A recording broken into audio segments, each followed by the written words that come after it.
나이가 들면서 많이 걱정이 되더라고요.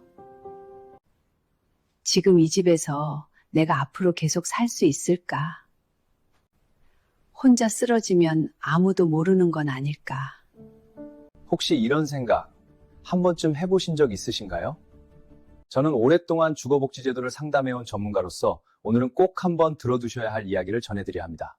많은 어르신들께서 고령자 복지주택 이야기를 들으면 이렇게 말씀하십니다. 그건 나랑은 상관없는 이야기 같은데. 아직은 괜찮아. 신청 방법이 너무 복잡할 것 같아. 하지만 실제 상담 현장에서는 조금 더 일찍 알았더라면 지금보다 훨씬 편안하게 지내실 수 있었던 분들을 수없이 만나게 됩니다.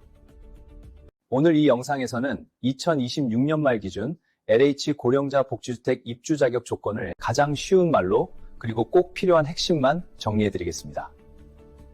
끝까지 들으시면 내가 해당되는지, 지금 준비해야 할 게 뭔지, 신청을 놓치지 않으려면 어떻게 해야 하는지 분명하게 감이 잡히실 겁니다. 그리고 잠시 후에는 삶이 실제로 달라진 한 어르신의 이야기도 함께 들려드리겠습니다. 시작하기 전 아직 구독 누르지 않으셨다면 구독 부탁드립니다. 구독은 무료입니다. 무료로 구독하시고 좋은 혜택 먼저 받아보세요. 그럼 시작하겠습니다. 지금부터 어르신의 앞으로의 주거와 생활을 바꿀 수 있는 이야기 차분하게 시작하겠습니다. 고령자 복지주택이 어떤 집인지부터 간단히 설명드리겠습니다. 고령자 복지주택은 한국토지주택공사 LH가 공급하는 공공임대주택 중 하나로 단순히 집만 제공하는 것이 아니라 고령자에게 맞게 설계된 주거공간과 복지돌봄 서비스가 함께 연계되는 주택입니다. 문턱이 낮거나 없고 화장실에는 손잡이가 설치되어 있으며 엘리베이터, 비상벨 같은 안전설비가 갖춰진 곳이 많습니다. 쉽게 말해 혼자 살아도 덜 불안한 집, 생활이 조금 더 편해지는 집이라고 생각하시면 됩니다. 이제 가장 많이 궁금해하시는 입주 자격을 설명드리겠습니다. 공고마다 조금씩 차이는 있지만 기본 자격 조건은 크게 4가지입니다. 첫째, 연령 요건입니다. 대부분의 고령자 복지주택은 만 65세 이상을 기준으로 합니다. 일부 지역은 60세 이상도 가능하지만 정확한 기준은 반드시 공고문을 확인하셔야 합니다. 둘째, 무주택 요건입니다.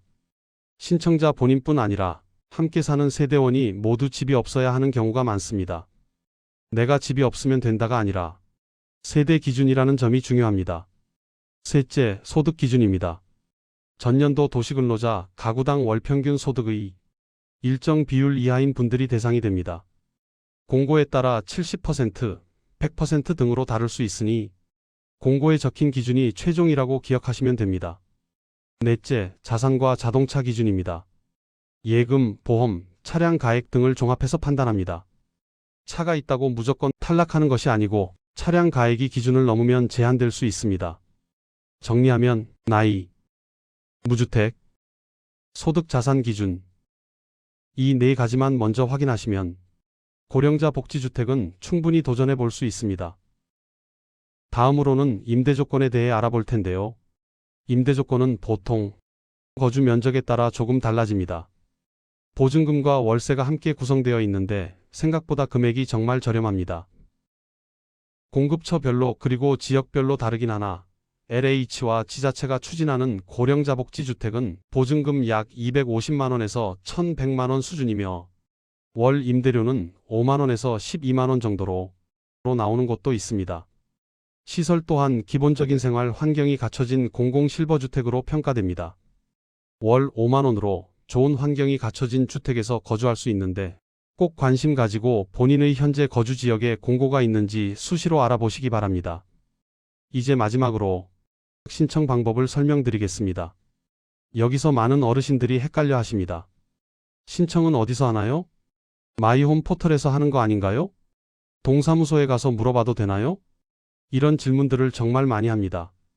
정확히 말씀드리면 마이홈 포털에서 확인 가능하시고 동사무소에서 정보를 얻으실 수도 있습니다.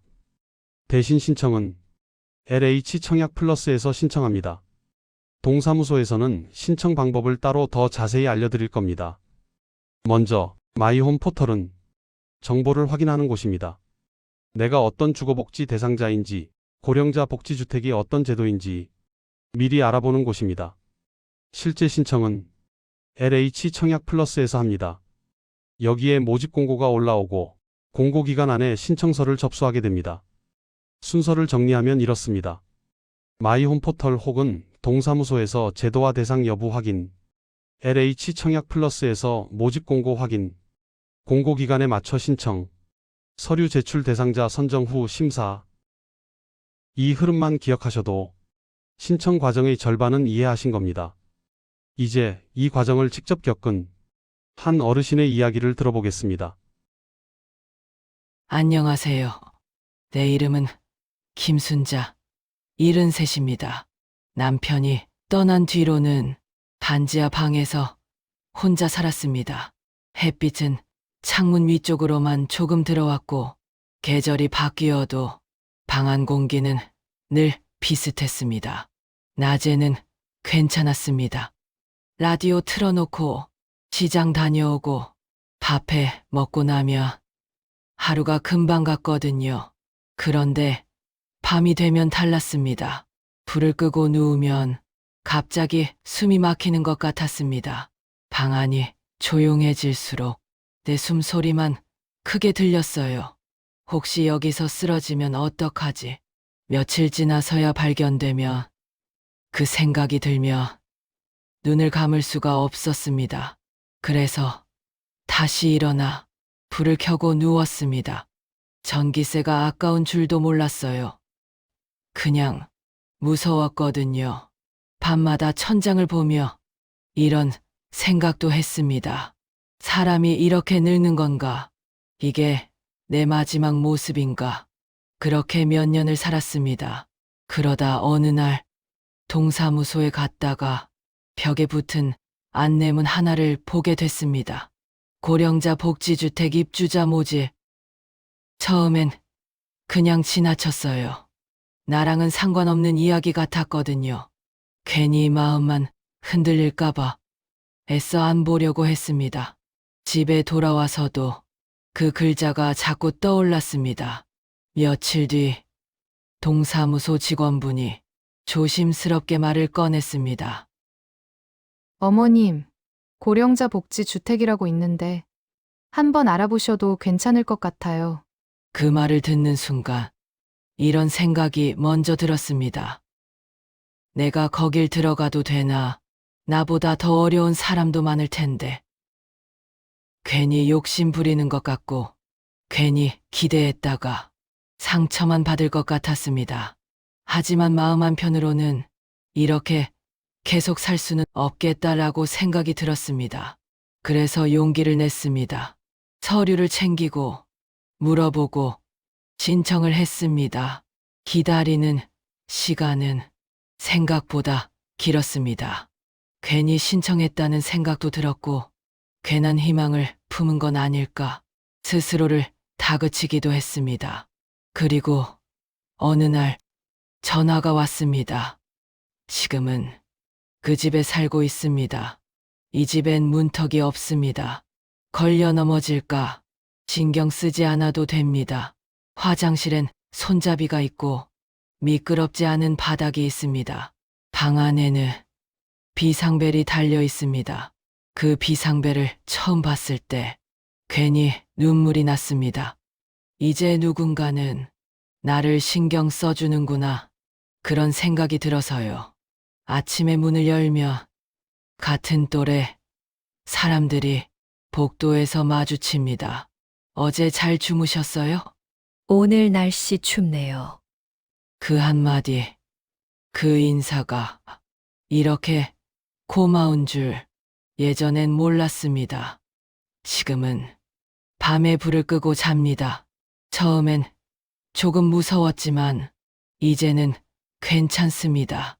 혹시 무슨 일이 생겨도 누군가는 알아줄 거라는 그 믿음이 있으니까요. 집이 바뀌니까 내 인생이 끝나가는 게 아니라 조금 늦게 다시 시작되는 것 같았습니다. 아주 큰 행복은 아니어도 하루를 무사히 마칠 수 있는 살. 그게 제가 이 집에서 가장 크게 얻은 선물입니다. 네, 방금 들으신 이야기는 특별한 한 사람의 사연이 아닙니다. 현장에서 상담을 하다 보면 비슷한 상황에 계신 어르신들을 자주 만나게 됩니다. 고령자 복지주택은 대단한 혜택이라기보다 알고 있느냐, 모르고 있느냐의 차이에 가까운 제도입니다. 오늘 안내해드린 내용은 2026년 말 기준의 일반적인 설명이며 지역과 공고에 따라 일부 달라질 수 있습니다. 그래서 마지막으로 이 두 가지만 기억하시면 됩니다. 마이홈에서 한번 확인해보기, 실제 모집 공고는 LH 청약 플러스에서 확인하기, 이 정도만 기억하셔도 오늘 영상은 충분합니다. 지금까지 시니어를 위한 주거복지 브리핑이었습니다. 시청해주셔서 고맙습니다. 아직 구독 누르지 않으셨다면 구독 꼭 누르시고 좋은 혜택 먼저 받아보시기 바랍니다. 오늘 하루도 행복한 하루 되세요. 감사합니다.